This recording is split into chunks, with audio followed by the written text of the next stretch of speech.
दोस्तों, जिंदगी बड़ी होनी चाहिए, लंबी नहीं। ये सिर्फ एक डायलॉग नहीं है, बल्कि एक 23 साल के लड़के की पूरी जिंदगी का सारांश है। सोचिए, वो लड़का फांसी के तख्ते पर खड़ा है, रस्सी उसके गले में कसी जा रही है और उसके चेहरे पर डर की जगह एक मुस्कान है। जल्लाद भी हैरान रह जाता है। ये दोस्तों कोई फिल्म का सीन नहीं है, ये हकीकत है। और दोस्तों, सबसे चौंकाने वाली बात तो यहाँ पर यह है कि अंग्रेज इतना डरे हुए थे कि उन्होंने तय तारीख से पहले ही चोरी छिपे रात के अंधेरे में इस लड़के को फांसी पर लटका देते हैं। क्योंकि उन्हें डर था कि अगर सुबह हुई तो पूरा हिंदुस्तान उनके खिलाफ उठ खड़ा हो जाएगा। और दोस्तों, ये लड़का कोई और नहीं था बल्कि भगत सिंह थे। और इनकी कहानी सुनने के बाद आपकी पूरी सोच ही बदल जाएगी। इसीलिए दोस्तों, हम आपसे एक रिक्वेस्ट करेंगे कि दोस्तों, अगर आप हमारे चैनल पे नए हैं तो सब्सक्राइब कर दीजिएगा और वीडियो को लास्ट तक देखेंगे तो सच में आपकी पूरी की पूरी सोच ही बदल जाएगी।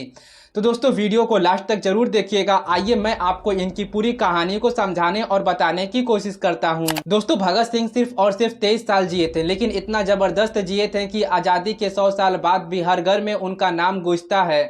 23 मार्च 1931 ये वो तारीख था जिस दिन भगत सिंह को फांसी दी गई थी। पूरे देश में उबाल था। हर गली मोहल्ले से लोग सड़क पर उतर रहे थे। मांग हो रही थी कि फांसी को रोक दिया जाए। अंग्रेज हुकूमत घबराई हुई थी, कहीं भीड़ बेकाबू होकर बाहर ना आ जाए, कहीं फिर से उनकी फांसी टालनी ना पड़ जाए। उन्होंने वही किया जो कायर हमेशा से करते आते हैं। डर के मारे तय समय से पहले ही भगत सिंह को फांसी दे दी गई। भगत सिंह चले गए, लेकिन जाते जाते हर नौजवान की आंखों में आज़ादी का एक ऐसा सपना छोड़ गए ना, जो कभी बुझा ही नहीं। उन्होंने खुद कहा था कि मेरे खून का हर एक कतरा इंकलाब लाएगा, और यही हुआ भी। उनकी मौत के ठीक 16 साल बाद अंग्रेजों को भारत छोड़कर भागना पड़ा। लेकिन दोस्तों, ये कहानी शुरू हो जाती है बहुत पहले से ही, एक ऐसे बच्चे से जिसके अंदर क्रांति का बीज उनके जन्म से ही बोया जा चुका था। 28 सितंबर 1907 को पंजाब के बागा गांव में, जो आज पाकिस्तान में है, भगत सिंह का जन्म हुआ था। एक सिख परिवार में जो पहले से ही आज़ादी की लड़ाई में डूबा हुआ था। पिता किशोर सिंह सिंधु और चाचा अजीत सिंह दोनों एक क्रांतिकारी थे। दोस्तों, दोनों क्रांतिकारी गतिविधियों में इतने एक्टिव थे कि जिस दिन भगत सिंह पैदा हुए उस दिन भी दोनों जेल में थे।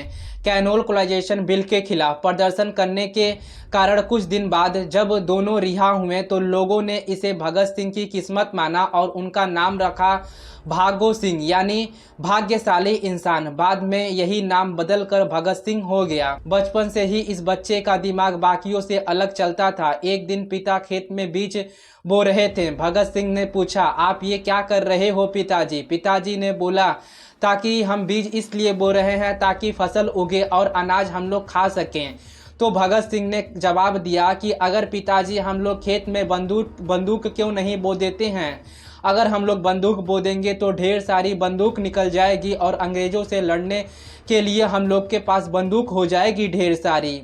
सोचिए, एक छोटा सा बच्चा ऐसी बात कर रहा है। पिता निशब्द हो गए थे, लेकिन समझ गए थे कि उनका बेटा कोई मासूम इंसान नहीं है, बल्कि आगे चलकर एक बड़ा स्वतंत्रता सेनानी बनेगा। दोस्तों, जब वो छोटी उम्र में खेल खेलते थे, उनमें भी उनकी सोच झलकती थी। दोस्तों को 2 गुट में बांट दिया करते थे, एक को भारतीय और एक को अंग्रेज बनाकर दोनों को आपस में लड़वाते थे। दोस्तों, पढ़ाई में भी भगत सिंह हमेशा सबसे आगे रहते थे, लेकिन जब स्कूल बदलने का वक्त आया तो उन्होंने लाहौर के ब्रिटिश हुकूमत वाले स्कूल में दाखिला लेने से साफ इनकार कर दिया, क्योंकि वो किसी भी सूरत में अंग्रेजों को सपोर्ट नहीं करना चाहते थे। जिद करके उन्होंने दयानंद एंग्लो वैदिक हाई स्कूल में एडमिशन करवाया। और फिर आया वो दिन जिसने भगत सिंह की पूरी जिंदगी की दिशा ही तय कर दी।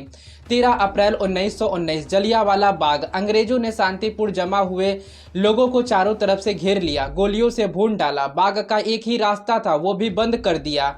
लोग बचने के लिए कुएं में कूद पड़े, फिर भी वो लोग बच नहीं पाए। करीब 1500 लोगों में से 369 लोगों की मौके पर ही मौत हो गई और उनमें से 1200 से ज़्यादा लोग वहीं पर घायल हो जाते हैं। और दोस्तों, ये खबर जब एक स्कूल में पढ़ रहे मात्र 12 साल के भगत सिंह तक पहुंचती है तो उन्होंने कुछ ऐसा किया जो कभी कोई सोच ही नहीं सकता है। बिना किसी को बताए स्कूल से सीधा निकल पड़े और करीब 12 किलोमीटर पैदल चलकर जलियांवाला बाग तक पहुंच गए। वहां उन्होंने खून से सनी मिट्टी को एक बोतल में भर लिया और घर को वापस आ गए। उसी दिन उन्होंने कसम खाई थी कि हर मासूम के खून का बदला अंग्रेजों से मैं जरूर लूंगा। और हाँ दोस्तों, गांधी जी के असहयोग आंदोलन में भी भगत सिंह ने पूरा जोश से हिस्सा लिया था।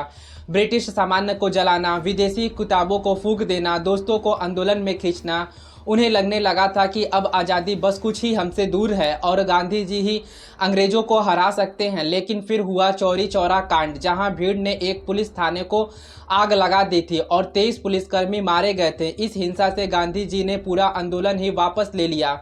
भगत सिंह के लिए ये किसी सदमे से कम नहीं था। इतनी बड़ी लड़ाई को इस तरह अचानक रोक देना उन्हें बिल्कुल गलत लगा था। यहीं से उन्होंने तय किया कि अब वो खुद कुछ करेंगे, हाथ पर हाथ रख कर बैठेंगे नहीं। और फिर 1923 में लाहौर के नेशनल कॉलेज में दाखिला लिया, जिसकी स्थापना लाला लाजपत राय ने की थी। और फिर दोस्तों किताबों की दुनिया में डूबकर समाजवाद और क्रांति की विचारधारा को गहराई से समझा। दिन में पढ़ाई और शाम को दोस्तों के साथ देश के मुद्दों पर लंबी बहस भी किया करते थे।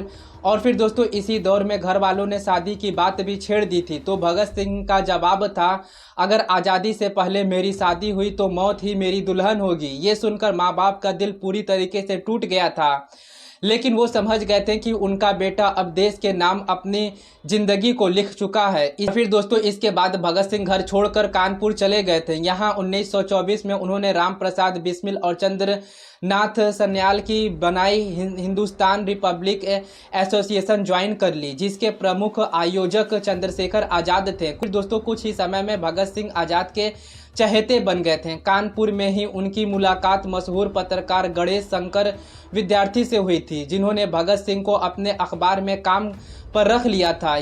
और फिर दोस्तों यहीं से उन्होंने बलवंत के नाम से लिखना भी शुरू कर दिया था और कई क्रांतिकारियों की जीवनी लिखा और अनुवाद भी किया। क्रांति प्रताप, वीर अर्जुन, मालवाल, प्रभा और वंदे माताराम जैसे पत्रकारों के लिए लिखना, उनके लेख इतना धारेदार होते थे ना दोस्तों कि पढ़ने पर लोगों के अंग्रेजों के खिलाफ जो है वह खून खौल उठता था। कई लेख तो अंग्रेजों ने उनके बैन भी करवा दिए थे। फिर दोस्तों 1925 में दादी की तबीयत बिगड़ने पर वो वापस लाहौर लौटे। यहाँ भी अकाली दल की गतिविधियों में सक्रिय रहे। मार्च 1926 में भगत सिंह और उनके साथियों ने नौजवान भारत सभा की स्थापना की, जिसका मकसद युवाओं को राष्ट्रवाद और क्रांति की विचारधारा से जोड़ना था। यह सभा किसान आंदोलन से भी जुड़ा और गरीब किसान के हक की लड़ाई में भी उतरा। लेकिन 1927 में काकोरी ट्रेन डकैती और लाहौर बम कांड में सिलसिले में ब्रिटिश ने भगत सिंह को गिरफ्तार कर लिया। ठोस सबूत के अभाव पर उन्हें 60,000 की जमानत पर रिहा भी कर दिया। के बाद भगत सिंह ने चंद्रशेखर आज़ाद से दोबारा मुलाकात की और सितंबर 1928 में दिल्ली की फिरोज शहर कटौली में एक गुप्त बैठक हुई, जिसमें बंगाल, बिहार और पंजाब के क्रांतिकारी शामिल हुए। यहीं से बनी Hindustan socialist Republic association HSRA। इसी दौर में साइमन कमीशन के खिलाफ पूरे देश में आग भड़क रही थी, क्योंकि इस कमीशन में एक भी भारतीय शामिल नहीं थे। लाला लाजपत राय इस विरोध का नेतृत्व कर रहे थे, लेकिन लाहौर में एक प्रदर्शन के दौरान पुलिस सुपरिटेंडेंट जेम्स स्कॉट के आदेश पर बर्बरता तरीके से लाठीचार्ज हुई और गंभीर चोट के चलते 17 नवंबर 1928 को लाला लाजपत राय की मौत हो गई। और फिर दोस्तों ये खबर सुनकर न भगत सिंह कहें तो अंदर तक हिल गए थे। अब कलम नहीं बंदूक बोलेगी, यही तय हुआ। भगत सिंह, राजगुरु सुखदेव, चंद्रशेखर आज़ाद और जय गोपाल ने मिलकर जेम्स स्कॉट को मारने की योजना बनाई। 17 दिसंबर 1928 को सब पुलिस स्टेशन के बाहर छिपकर स्कॉट का इंतजार करने लगे, लेकिन प्लान में एक जानलेवा चूक हो गई। पहचान बताने वाले जय गोपाल घबराहट में सही अफसर पहचान नहीं पाए और गलत आदमी की तरफ इशारा कर दिए। गोली चली, लेकिन वो स्कॉट नहीं बल्कि assistant police superintendent John Sands थे, जिनकी मौके पर ही मौत हो गई। लेकिन दोस्तों भगत सिंह जब तक समझ पाते हैं कि गलती हो गई है, तब तक बहुत देर हो चुकी थी। सार्डेंस की हत्या के बाद पूरे शहर में पुलिस का सर्च ऑपरेशन तेज हो गया। हर एंट्री और एग्जिट पॉइंट सील कर दिए गए थे। अब भगत सिंह और उनके साथियों के लिए पुलिस की नज़रों से बचकर निकलना लगभग नामुमकिन भी हो चुका था। तो बस दोस्तों अभी के एपिसोड में इतना ही। अगर आपको हमारी इन्फॉर्मेशन, हमारी बात पसंद आई है तो चैनल को सब्सक्राइब करिए और सब्सक्राइब करके बोलिए नेक्स्ट पार्ट, तो मैं आपके लिए इसका नेक्स्ट पार्ट भी ज़रूर लाऊंगा।